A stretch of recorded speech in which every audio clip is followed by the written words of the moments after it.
সুন্দরবনে প্রান্তিক মানুষদের অর্থনৈতিক হাল ফেরাতে হিঙ্গলগঞ্জ কিষাণ মান্ডি থেকে সরকারিভাবে প্রাণী সম্পদ বিকাশ দপ্তরের উদ্যোগে শতাধিক গরু দেওয়া হলো।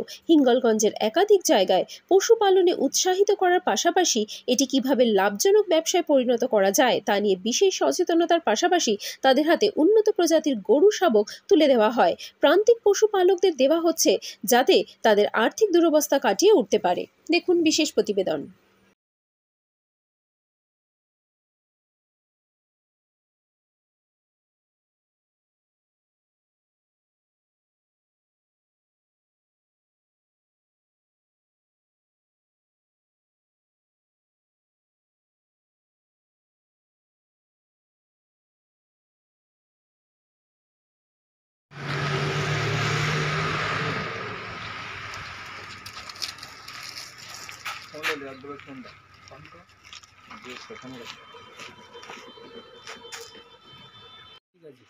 আমার বাড়ি সান্ডেলেবিল মৌজা। আমি প্রাণী দপ্তর থেকে মমতা দিদির উন্নয়নের প্রকল্পে একটি গরু পেলাম, বকনা গরু। আমি বহুত খুশি হয়েছি, দিদিকে ধন্যবাদ জানাই। কি নাম? আমার নাম আতর আলী গাজী। বাস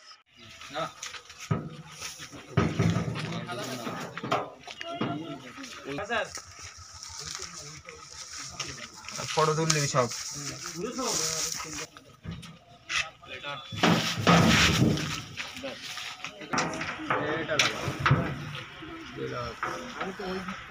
লাগাবো দাদা না, তিনটে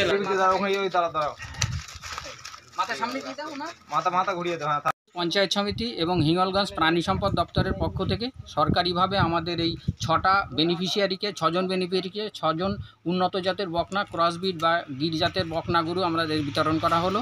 এটা পঞ্চায়েত সমিতির যে বেনিফিশিয়ারি লিস্ট দেওয়া হয়েছে সেই লিস্ট অনুযায়ী আমরা আজকে বিতরণ করলাম। আপনার নাম আর? আমি ডক্টর রবীন্দ্রনাথ কুণ্ডু, ব্লক প্রাণী সম্পদ উন্নয়ন আধিকারিক, হিঙ্গলগঞ্জ ব্লক। দাদা ওই গরুটার মুখটা সামনে ঘুরিয়ে দাও না, পাশাটা পিছন দিকে এনে হ্যাঁ এরকম ধরো, এরকম ধরো। কাদের তরফ থেকে? ওই হিঙ্গলগঞ্জ ব্লক থেকে সরকারিভাবে সরকারি দপ্তর থেকে গরু পেয়েছি। কোথায় বাড়ি আপনার? পশ্চিম খেজুরবাড়িয়া। কি গরু পেলে? বকনা গরু। কেমন লাগছে? ভালো। কাকে ধন্যবাদ জানাবেন? মমতা দিদিকে ধন্যবাদ জানাই। কি নাম তোমার? তাপসী সরকার।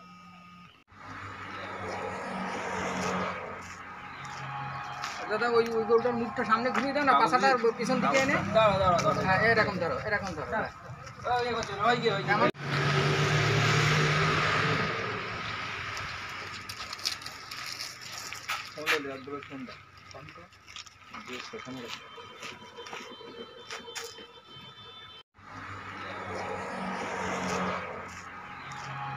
দাদা ওই গরুটার মুখটা সামনে ঘুরিয়ে দাও না, পাশাটা পিছন দিকে এনে হ্যাঁ এরকম ধরো, এরকম ধরো। সেটার পিছনটা ঢেকে